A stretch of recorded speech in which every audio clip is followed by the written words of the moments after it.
소개 감사드립니다. 저는 경희대학교 한의과대학 생리학교실에서 연구 중인 정지훈입니다. 먼저 발표할 수 있는 좋은 기회를 주신 브릭 관계자분들께 감사드리고요. 오늘 제 연구에 대해서 듣기 위해서 세미나에 참석해 주신 모든 분들께도 감사드립니다.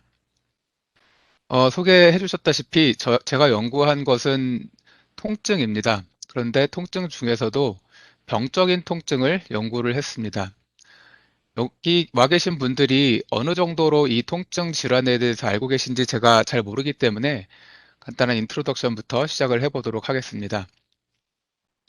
여러분이 만약에 다른 학회나 어떤 그 강연에서 통증을 연구하는 사람이 인트로덕션을 하면은 가장 많이 보셨을 그림 중에 하나가 아마 이거일 거입니다.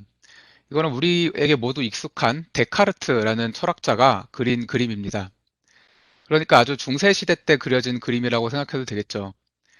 이 그림은 아주 간략한 통증의 어떤 개념을 보여주고 있습니다. 그 개념이라는 것은 어, 여기 이제 불이 있습니다. 불은 뜨겁고 우리에게 통증을 불러일으키죠. 그러면 이 데카르트는 이 사람이 통증을 느끼는 것을 일종의 경고하는 감각이라고 보았습니다. 그래서 끈이 달린 종에 비유를 했습니다. 여기 머릿속, 뇌 속에 어떤 딸랑딸랑 울리는 종이 있습니다. 그리고 거기에 끈이 달려 있죠. 이것은 척수로부터 말초신경까지 이어지는 신경 경로가 될 것입니다. 마치 끈을 잡아당기면 종에서 소리가 나듯이 외부의 어떤 그 자극, 통증을 유발시킬 수 있는 자극 때문에 결과적으로 사람이 통증을 느끼게 된다라고 생각을 했습니다. 지금까지 우리가 알고 있는 일반적인 통증의 경우에는 여기서 크게 벗어나지 않을 겁니다.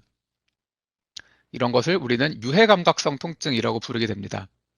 이것은 생존에 이득이 되는 아주 좋은 시스템입니다. 진화 과정상에서 발달을 했죠.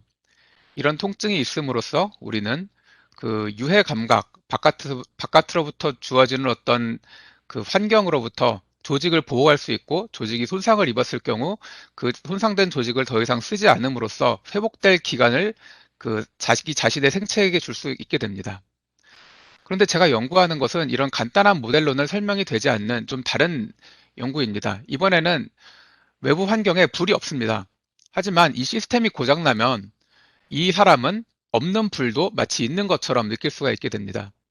이런 것을 생리적인 통증과 구분하기 위해서 병적인 통증, 패솔로지컬 페인이라고 부르게 됩니다. 이거는 시스템이 고장난 거고요. 이거는 생존에 이득이 없습니다. 그래서 이것을 얼른 고쳐서 없애버려야 하는 것이 맞는, 즉 이것 자체로 의미가 있는 질환 증상인 것입니다. 이 대표적인 원인이 신경 손상에 의해서 일어나는 신경병증성 통증입니다. 이제 뉴로패식 페인이라고 부르게 될 건데요. 이건 일종의 고장난 상태고 부산물입니다. 이런 병을 앓는 사람들이 생각보다 주변에 많이 있습니다. 그래서 이 어떤 사람들은 이 증상 때문에 자살까지 이르게 될 정도로 굉장히 안 좋은 상태에 처하게 됩니다. 여기에 제가 어떤 TV 프로그램에서 가져온 자기 자신의 증상을 설명하는 사람의 그 캡처가 있습니다. 이 사람은 이렇게 설명을 했습니다. 손톱 부위에 맞춰서 과도로 일자로 찍는 것 같은 느낌을 느낀다. 굉장히 강력한 통증이죠. 그러면서 양쪽 팔 부위에 뜨거운 물로 확확 부으면서 화상 입고 난 다음 팔 부분을 긁어내는 것처럼 느낀다. 굉장히 생동감 있는 묘사입니다. 이게 일반적인 통증 정도가 아니라 상상할 수 있는 가장 강력한 통증을 이 사람들은 계속 느끼게 되는 것입니다. 그래서 이런 강력한 통증이 뭐 진통제 같은 것으로 해결이 되느냐, 유감스럽게도 현재 그 개발되어 있는 그 약물이나 어떤 치료 기법들을 다 통틀어도 이게 잘 낫지를 않습니다. 그래서 이 사람은 척수에 전기 자극을 가하는 척수신경 자극기를 삽입한 환자입니다. 이거 역시 다른 프로그램에서 따온 캡처인데요. 이 유감스럽게도 이 수술을 하는 거는 나름 힘든 일일 겁니다. 척수를 뜯어내고 거기에 전기 자극을 넣는 장치를 삽입하는 것인데 이런 장치가 개발된 것은 이게 통증에 효과가 있다고 생각돼서 개발되었지만 유감스럽게도 대부분의 사람들에게서는 이런 것이 잘 효과가 없습니다. 즉 현재까지 개발되어 있는 모든 방법을 다 동원하더라도 이 신경병증성 통증을 잘 낫지 않는다는 겁니다. 그러다 보니까 이 사람들은 굉장히 높은 의료 비용을 지불을 해야 되고요. 그래서 우울증에 잘 걸립니다. 그리고 자살률도 굉장히 높아집니다. 여기에는 자살을 시도했던 혹은 자살을 고려했던 사람들의 이 그 말이 여기 담겨져 있습니다. 이 사람들은 한 번쯤은 다들 자살을 생각합니다. 왜냐하면 이것이 나을 것이라는 보장이 없기 때문이죠. 알려진 바에 따르면 현재 알려져 있는 모든 통증에 대한 진통 기법을 전부 다 동원을 해도 이 신경병성 통증 환자 중에서 한 반 정도만 효과를 볼 수 있습니다. 그럼 반 정도의 사람들은 전부 다 낫느냐 하면 그런 건 아니고 통증이 완벽히 없어진다기보다는 대충 통증이 원래 있던 수준에서 절반 정도까지 떨어지는 효과밖에 기대를 할 수가 없습니다. 굉장히 안 좋은 상태인 거죠. 자, 그래서 원래 이 그림으로 돌아와서 신경병성 통증을 연구를 함에 있어서 이제는 이러한 간단한 모델로 해결이 되지 않는다는 것은 잘 알려져 있습니다. 신경병성 통증을 연구를 할 때 저는 이 그림을 조금 현대적인 관점에서 다시 그림을 그려보았습니다. 외부의 불이라는 그 통증을 유발할 수 있는 자극이 있습니다. 우리가 모두 알다시피 이것은 피부에 접촉이 되게 되면 그 노시셉터, 유해 감각을 수용하는 수용기에 의해서 신경신호로 바뀌게 됩니다. 그리고 그것은 프라이머리 어퍼런트를 타고 스파이널 코드까지 들어가게 되고요. 스파이널 코드에서의 전달 과정을 겪어서 이제 뇌까지 들어가게 되죠. 그래서 뇌의 인식 과정에서 이것이 뭔가 이상이 있다면 외부 환경에서 들어오는 자극이 실제로는 아프지 않은 자극이더라도 아프게 느끼게 됩니다. 심지어는 전혀 아픈 자극이 없음에도 불구하고 자극이 아무것도 없는 상태에서도 통증을 느끼기도 합니다. 자, 그런데 우리가 이미 잘 알고 있는 것은 이렇게 단순하게 선형적으로 자극이 전달되고 끝 하는 것이 이제 통증 경로가 아니라는 것입니다. 우리의 뇌 속에는 이 척수로부터 올라오는 통증 신호를 억제할 수 있는 내재적인 진통 시스템이 마련되어 있습니다. 이런 모듈레이션 기능이 신경병성 통증 상태에서는 망가진다는 것 역시 조금 알려졌습니다. 그래서 사실 그동안에 수십 년 동안 많은 연구가 이루어졌고 노시셉터의 변화라든지 프라이머리 어퍼런트에서 일어나는 이온 채널의 컨덕턴스 변화, 발현 변화, 그리고 스파이널 코드에서 일어나는 LTP, 장기적인 신호 전달의 강화 같은 중요한 역할들이 말초와 척수에서 많이 알려져 있습니다. 하지만 유감스럽게도 그것만으로는 성공적인 치료가 되지 못했고요. 어, 시간이 지날수록 사람들이 뇌에 더 관심을 가지게 되었는데 그 이유가 뭐냐 하면 뇌에 작동하는 약물이 의외로 신경병성 통증에 저 효과가 있다는 사실이 알려졌기 때문입니다. 예를 들어서 항우울제라든지 항간질제 같은 원래는 통증 치료용으로 개발되어 있지 않았지만 어쩌다 보니까 이걸 써보니까 신경병성 통증 환자들한테 효과가 있더라라는 것이 알려졌고요. 그래서 이제 뇌에 대한 기전이 점점 더 많이 관심을 얻고 있는 추세입니다. 저는 이걸 연구하기 위해서 신경병성 통증을 동물 모델을 만든 다음에 그 동물 모델의 뇌를 연구하고 싶었습니다. 구체적으로 말하자면 그 척수의 신경을 하나를 묶어서 만드는 신경병증성 통증 모델을 렛에서 시행했습니다. 스파이널 너브 라이게이션, 줄여서 이제 SNL이라고 부르는 모델인데요. 이 수술을 겪고 나면은 실험 동물은 아주 오랫동안 지속되는 신경병성 통증을 얻게 됩니다. 그러고 나서 저는 이제 뇌를 연구하고 싶었기 때문에 뇌를 스캔하는 어떤 방법을 동원을 했습니다. 제가 관심을 가진 뇌 영역은 그 모듈레이션, 내재적인 진통을 하는 영역입니다. 구체적으로는 페리아 큐에덕탈 그레이, 줄여서 이제 PAG라고 하는 영역인데요. 이 영역은 그 하행성 진통 신호를 모으는 역할을 합니다. 대뇌나 기타 각 뇌의 여러 영역에서 통증을 조절할 필요가 있을 때 그 신호는 PAG로 모이게 되고요. PAG는 그 신호를 다시 통합을 해서 RVM이라고 불리우는 브레인스템으로 내려보내게 됩니다. 그리고 RVM은 다시 스파이널 코드 레벨에서 올라오는 신호들을 차단하거나 아니면 반대로 강화시켜주는 역할을 가지고 있다고 이미 잘 알려져 있습니다. 제가 관심을 가진 물질은 mGluR5라는 물질입니다. 이제 신경계의 가장 흔한 신경전달 물질이 글루타메이트인데요. 글루타메이트의 그 수용체 중에서도 이 mGluR은 제가 연구했던 mGluR은 신경계의 신호 전달뿐만 아니라 장기적인 가소성을 조절한다고 이미 잘 알려져 있는 물질입니다. 제가 이 물질에 관심을 가진 이유는 몇 가지가 있습니다. 제가 이제 처음에 이 연구를 시작할 때는 어떤 뇌 영역을 찍어서 할지도 몰랐고 어떤 몰레큘을 해야 될지도 몰랐습니다. 대신에 막연한 컨셉을 두 가지를 가지고 있었어요. 하나는 뇌에서 일어나는 어떤 변화가 어떤 감각이 들어오더라도 통증으로 만들어버리는 힘이 있다고 생각을 한 겁니다. 그렇게 되려면은 어떤 가소성이 관련이 되어 있을 거라고 생각했어요. 가소성이라는 것은 생리적인 가소성도 있을 것이고요. 좀 부적응적으로 생겨나는 가소성도 있을 것인데, 만약에 어떤 가소성이 이 그 감각 신호를 항상 통증으로 바꿔주는 방향으로만 작동을 하고 있다면 그 가소성을 원래대로 되돌려주는 방향으로 고쳐줘야 환자가 진통 기능을 얻을 수 있을 거라고 생각을 했습니다. 두 번째 컨셉은 뭔가 고장났을 거라는 생각입니다. 이게 마치 그 피드백 과정을 거치듯이 어떤 고장난 상태가 통증을 만들어내고 그 망가진 상태 때문에 들어오는 강화된 통증 신호가 다시 이 고장이 원래대로 수복되지 못하게 막고 있을 거라는 생각이었죠. 그래서 이 모델을 바탕으로 저는 먼저 진통 기능을 활성화시켰을 때 이 모델이 통증을 억제할 수 있는지를 알아보고 싶었습니다. 그래서 뇌에다가 카뉼라를 받고 PAG를 통해서 약물을 집어 넣었습니다. 구체적으로는 방금 말씀드린 엠글루아를 활성화시키는 약물을 집어 넣었죠. 만약에 이 통증이라는 게 뇌의 어떤 통증 인지 영역에서 고장나 있는 상태라서 어떤 신호가 들어오든 통증이 되어버린다면 아무리 내재적인 통증 기능을 활성화시켜도 통증은 계속 유지될 거라고 생각했습니다.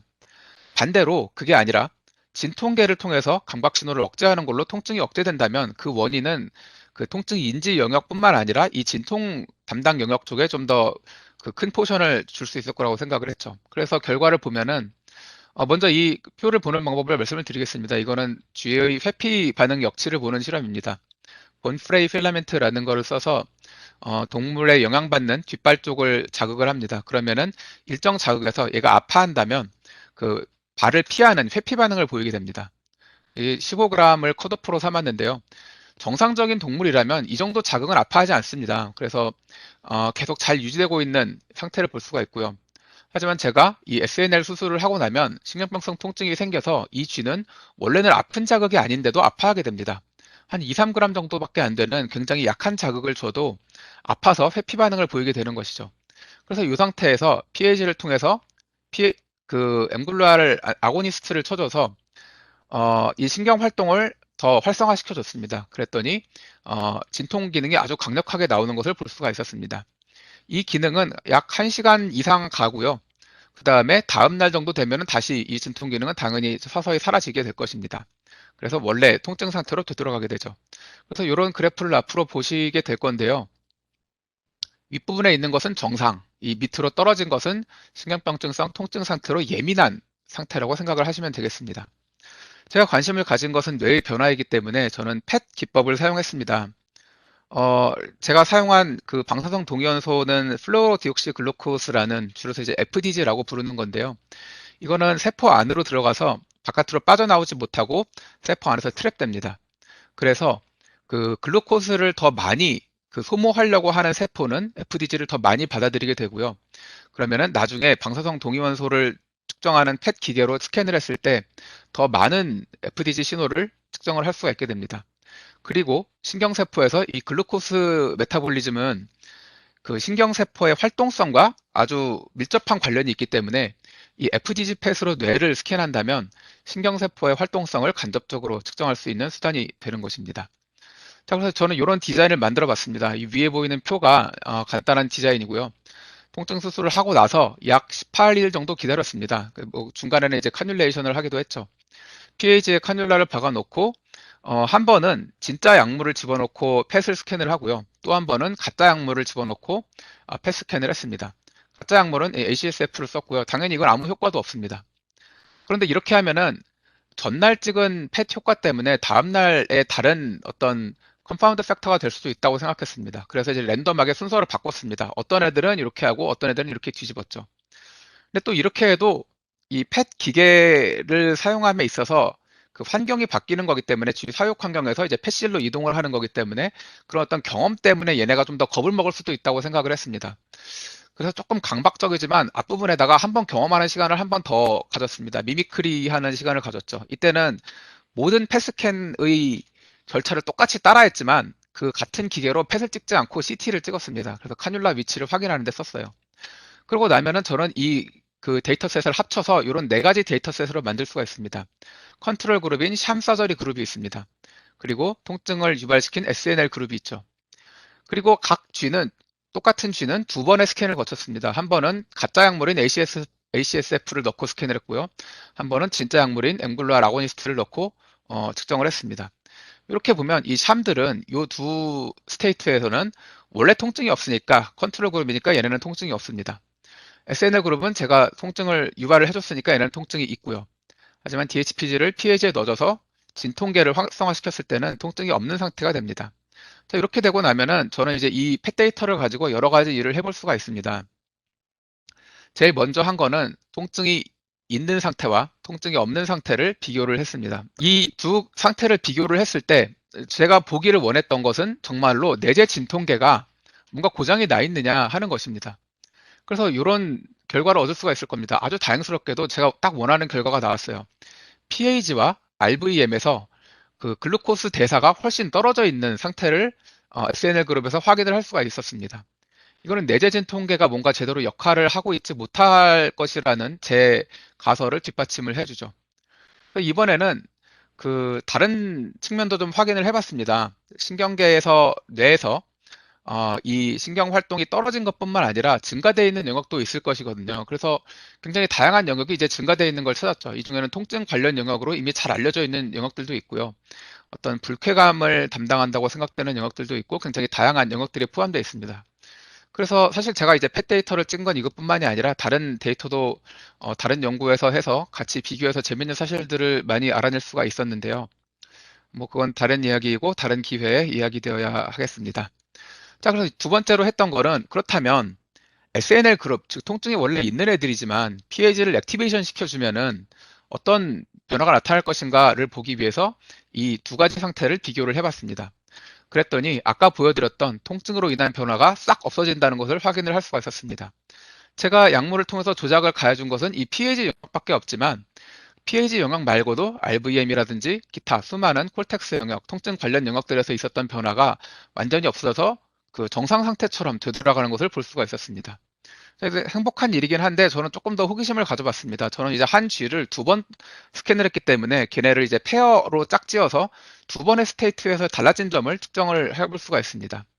이번에 이제 SNL에서 약물을, 가짜 약물을 넣었을 때랑 진짜 약물을 넣어줘서 그 PAG를 활성화시켰을 때의 차이를 보기로 했습니다. 그랬더니 이런 그림을 얻을 수가 있었죠.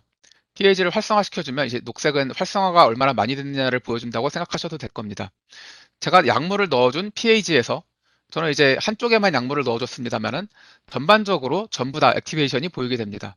PAG뿐만 아니라 PAG의 프로젝션을 받는다고 잘 알려져 있는 RVM에서도 이 활동성의 증가가 나타나죠. 이거는 어느 정도 제가 기대했던 바입니다. 약물을 넣어서 활성화시켰고 활성화되면은 그 프로젝션 되는 영역에서까지 잘 변화가 나온다라는 것이죠.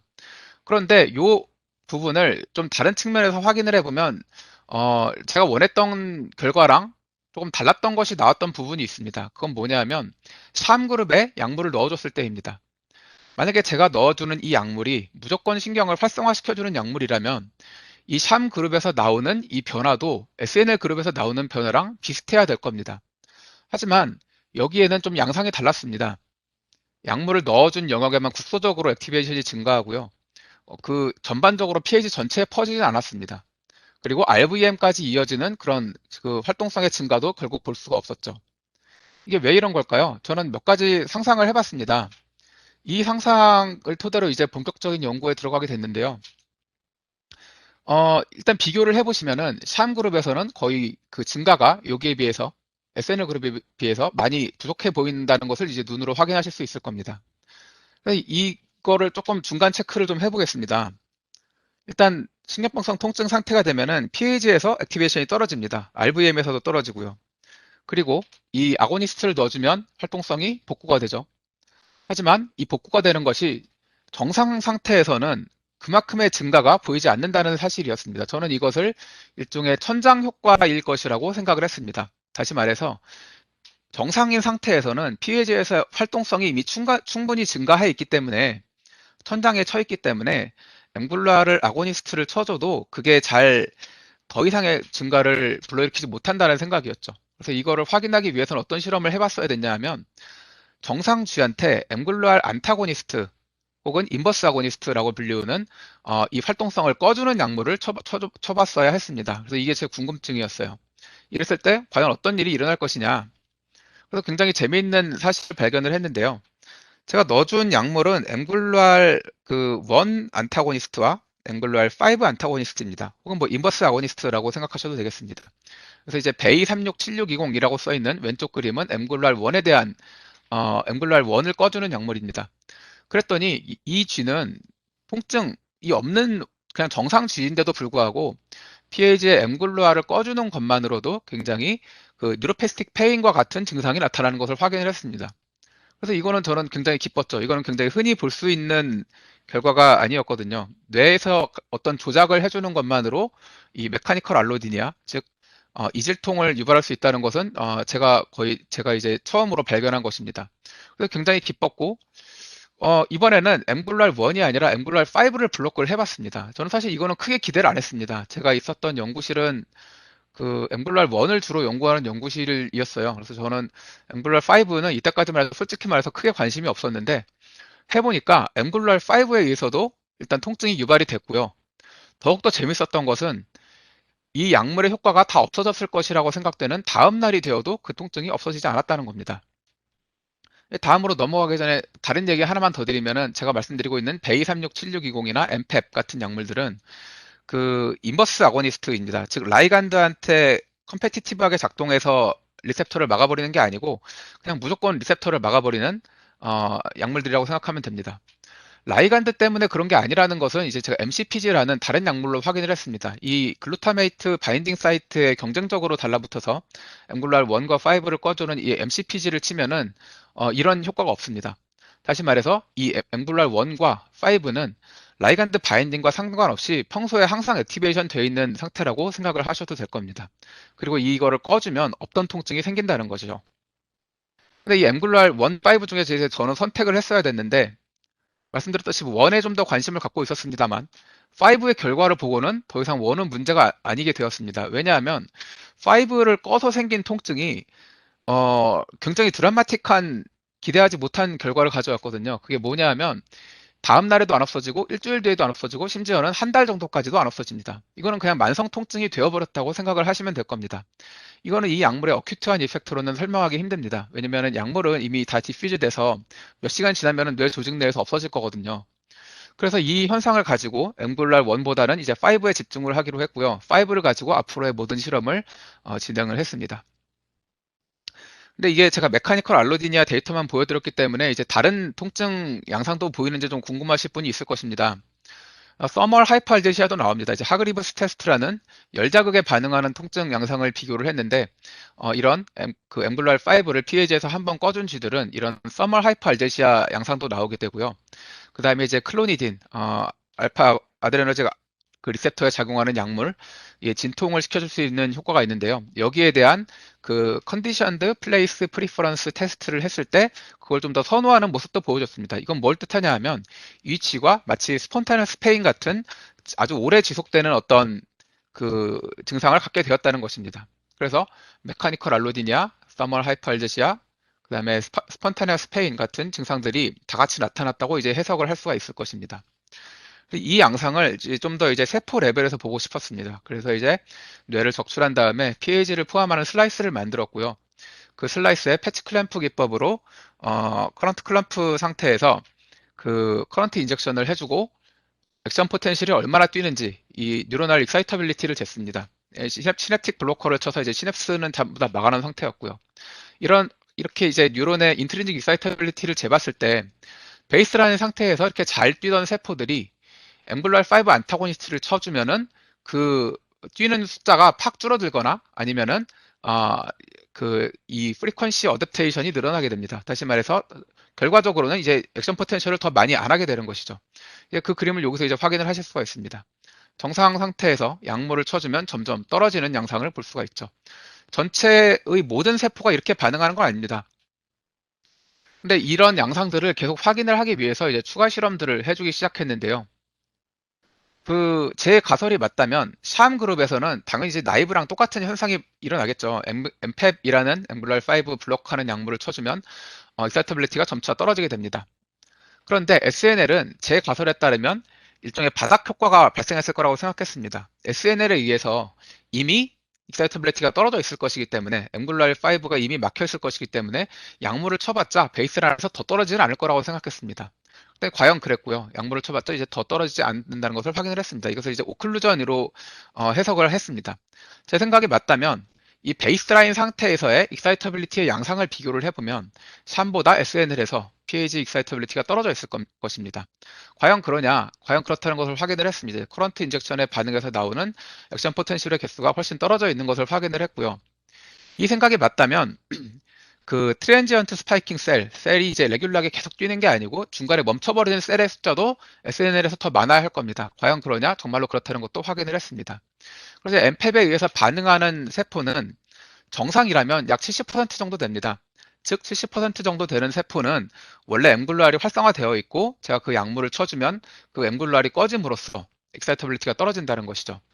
SNL에서도 모든 세포가 엠글루알이 꺼져 있는 것은 아닙니다. 약 그 30, 40% 정도는 그 반응을 합니다. 엠팹을 쳤을 때.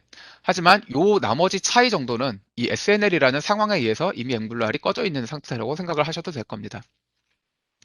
자, 그래서 이제 다음으로 저는 이거를 칼슘 이미징으로, 슬라이스 칼슘 이미징으로, 다시 확인을 했습니다. 원래는 이 전체 슬라이스를 다 보여드리고 싶었는데, 그 웹이나 이 접속 상태를 테스트하다 보니까 좀 여의치가 않아서, 논문에 나왔던 짧은 동영상을 하나를 보여드리겠습니다. 자, 지금 보여드리고 있는 것이 아까 스크린샷에서 빨간색 네모로 표시했던 영역에서의 신경세포 활성을 보여드리고 있습니다. 왼쪽과 오른쪽은 똑같은 그림입니다. 단지 오른쪽은 슈도 컬러를 입혀서 여러분이 좀 더 잘 보이도록 처리를 한 거고요. 깜빡거리는 게 잘 보이실지 모르겠습니다. 제가 여기 어떤 시냅틱 블로커나 뭐 아고니스트 약물을 전혀 치지 않았습니다. 슬라이스 상태에서 많은 PAG 뉴런들이 그냥 스폰타니어스하게 활동을 갖고 있습니다. 그래서 칼슘 이미징을 해보면 혼자 계속 깜빡거리는 상태를 볼 수가 있습니다. 그런데 제가 여기서 뭐 동영상이 하나 더 있는데 굳이 그걸 보여드리진 않겠습니다만 엠펩 같은 엠글루알 5를 막는 약물을 쳐주면 얘네들은 더 이상 이렇게 깜빡이지가 않게 됩니다. 그리고 점차적으로 이 칼슘 신호가 줄어들게 되고요. 그 마치 원래부터 안 뛰었던 애들처럼 바뀌게 되기도 합니다. 그 그림을 여기에 보여드리고 있습니다. 원래 이렇게 잘 뛰던 애들이 이렇게 프리퀀시가 줄어들기도 하고요. 아니면은 이 앰플리튜드가 줄어들기도 하고 둘 다 이루어지기도 합니다. 그래서 이러한 양상을 확인을 해보고 저는 이제 확신을 가질 수가 있었습니다. 이 PAG 영역에서 엠글루알은 계속 활성화되어 있는 경우가 많고요. 그게 이 셀의 액션 포텐셜을 조정을 해줍니다. 익사이터빌리티가 계속 유지될 수 있도록 해주죠.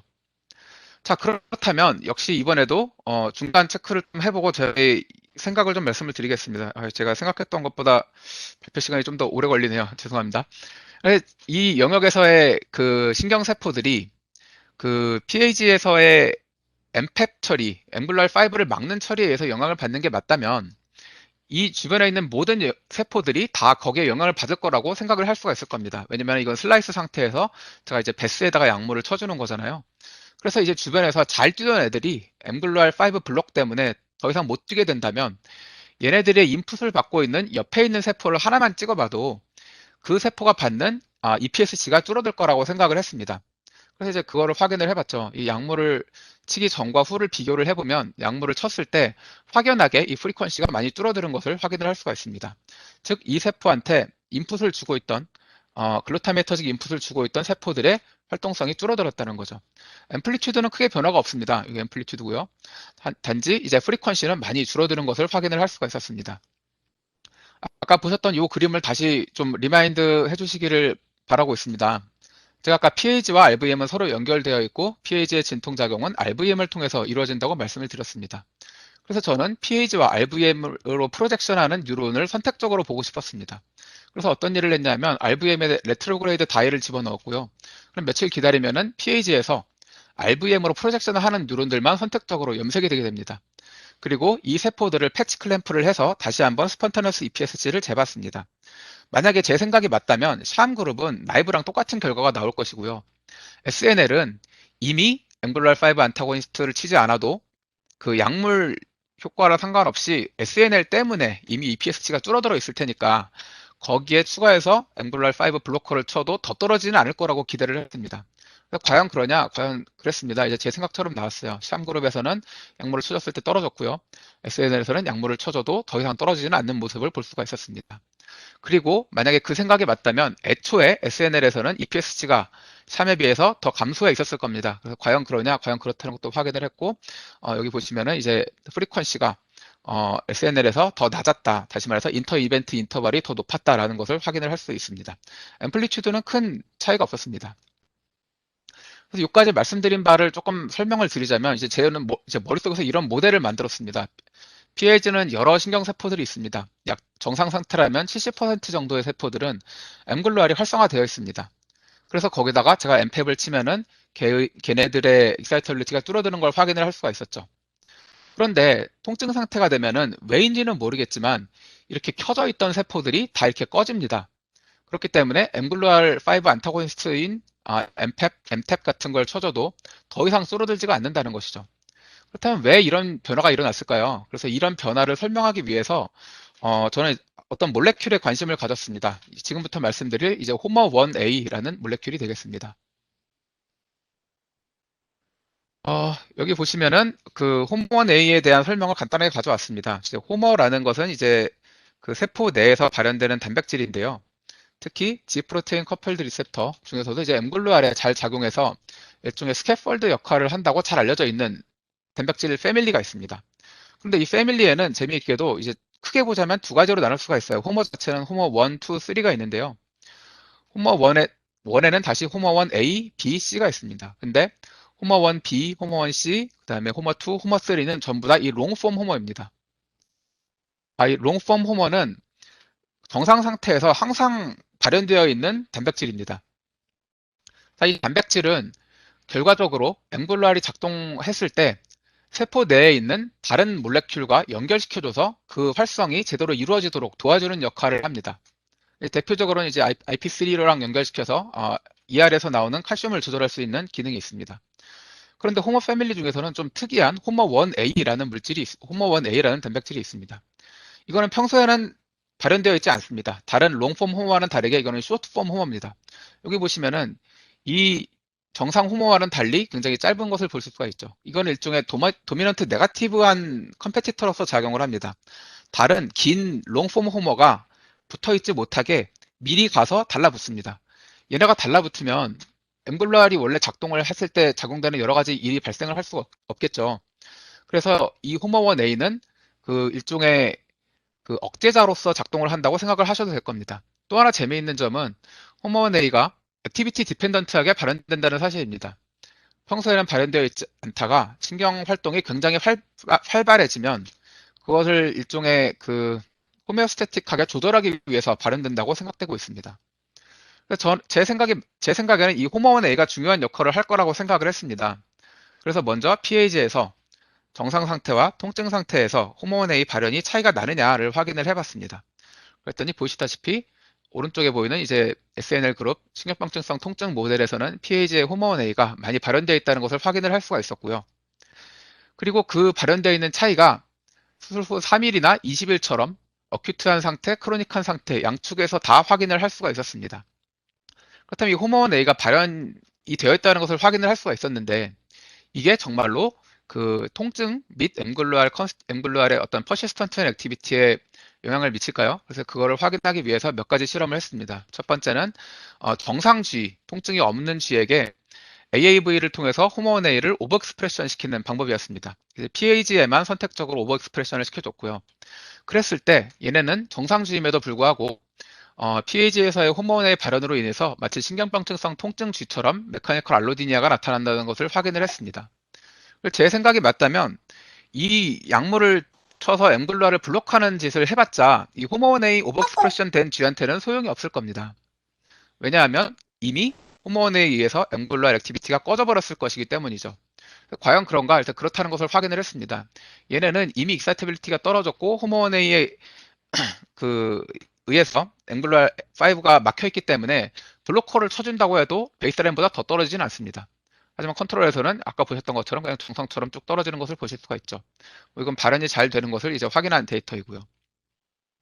자, 이번에는 반대로 그렇다면 호르몬 A를 낙다운 시켜서 호르몬 A가 작동을 못하게 만들어 버리면 식료병증성 통증을 유발하는 수술을 하더라도 이 쥐의 그 통증이 더 잘 회복되지 않겠냐라는 생각을 했습니다. 그래서 이번에는 shRNA를 넣어서 호모 1A를 낙다운 시켜봤습니다. 그래서 AAV를 미리 집어넣고 약 3주 정도 지난 다음에 SNL 수술을 했습니다. 이 수술은 굉장히 강력하게 통증을 유발하는 것을 여러분이 이미 초반에 보셨을 겁니다. 그러면은 어큐트 상태에서는 통증이 잘 유발이 됩니다. 하지만 시간이 지날수록 이 PAG의 액티비티가 점차 페리페랄로부터 올라오는 그 신호를 억제하기 시작해서 페리페랄 수준에서의 리커버리가 이루어질 것이라고 생각되는 약 2, 3주 정도가 지나면 굉장히 많은 회복이 이루어지고 있다는 것을 이제 확인을 할 수가 있었습니다. 그리고 거기에 대해서 그 엠글로알 안타고니스트를 쳐줘서 액티비티를 막는 것을 해봤을 때 역시 정상쥐처럼 약물을 쳐주면 떨어지는 것을 볼 수가 있었죠. 이 위에 보시는 것은 SNL에 의해서 그 이미 엠글루알5 액티비티가 떨어져 있기 때문에 어, 약물을 쳐줘봤다 더 안 떨어진다는 데이터이고요. 이것은 호모네이 낙다운에 의해서 엠글루알5 액티비티가 보존되었다는 결과입니다. 그렇다면 이 익사이터빌리티를 비교를 해봤을 때도 이 그룹 간의 차이가 명확하게 나올 거라고 기대를 할 수가 있을 것입니다. SNL과 샴 데이터는 아까 보여드렸던 그것과 같은 데이터입니다. 샴부터 보시면 정상 정도에서 익사이터빌리티는 이 정도가 나올 거라고 기대를 하셔도 되고요. SNL 수술을 해서 통증을 유발을 한다면 앵글루알5 액티비티가 떨어질 거기 때문에 PAG 뉴런의 익사이터빌리티는 이 연분홍색 수준으로 떨어질 겁니다.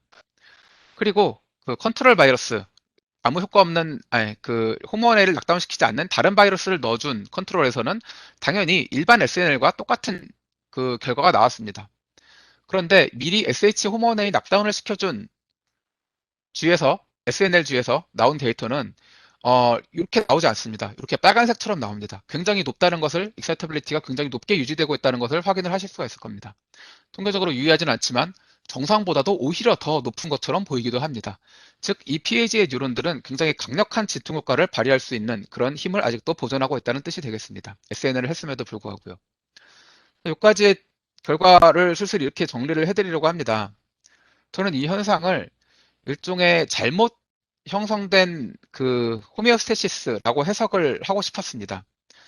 일반적인 상태에서라면은 그 정상 상태를 이 호메오스테틱한 유지 기전이 계속 유지를 해줄 겁니다. 하지만 중간에 그 시스템의 어디가 망가졌습니다. 부적응 말 어댑테이션에 의해서 망가졌을 거라고 생각을 해보면 그 다음에 그게 원래대로 돌아와야 되는데 원래대로 돌아와야 되는 그 회복시켜주는 가소성이 잘 이루어지고 있지 않는 겁니다. 그러면 호메오스테틱하게 병적 상태가 계속 유지가 된다는 것이죠. 즉 페리페랄 레벨에서 이루어지는 신경 손상에 의한 통증이 어큐트한 페인을 유발시키는 건 맞는데 장기적으로 갔을 때는 페리페랄 말초 수준에서의 신경 손상이 이미 회복이 되더라도 뇌에서 정착되어 버린 고장난 그 시스템 때문에 통증이 계속 유지가 된다는 것입니다. 이런 멜 어댑테이션은 일종의 그 멜펑션이라고 설명할 수가 있을 것입니다. 제대로 돌아가고 있는 상태가 아닌 것이죠. 그래서 이것을 멜 어댑티브 플라스티시티라고 설명을 할 수 있을 것입니다. 즉 정상 상태에서의 가소성이라면 가소성이 존재한다는 것은 이 어떤 특정 뇌 영역 그리고 뇌의 작동 양상을 끊임없이 계속 조절을 하고 있을 것입니다. 그래서 이제 맞춰주고 있는 거죠. 근데 그 어저스트 하는 것이 병적 통증 상태가 되면은 망가지는 것입니다. 그렇다면 왜 이런 말펑션이 나타났느냐? 그게 지금까지 설명을 드린 엠글루알 1, 5 둘 다 관여를 합니다만은 특히 엠글루알 5의 그 퍼시스턴트한 컨스티튜티브한 액티비티가 잘못 정착되었기 때문이라는 것입니다. 그 잘못 정착되는 것을 유지시키는 것은 호모 1A에 의한 것이고요. 자, 여기까지가 이제 제가 연구한 내용인데 그러면 이런 의문이 들 수가 있을 것입니다. 왜 엠글루알 5가 그렇게 한번 작동을 멈추면은 다시 자기 혼자 원래대로 돌아오지 않느냐, 가소성을 발휘해서 원래대로 되돌아야 되는데 왜 그게 안 되느냐.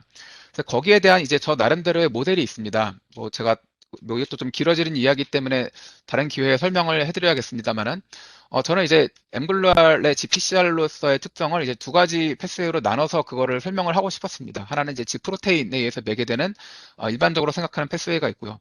또 하나는 이제 베타오레스틴에 의해서 매개되는 얼크 포스플레이션 패스웨이가 있습니다. 요 이야기는 제가 어떤 다른 좋은 기회에 다시 한번 말씀을 드릴 수 있기를 기대하고 있겠습니다. 자, 이제 긴 시간 동안 들어주셨는데 이제 마무리를 하자면 이렇습니다.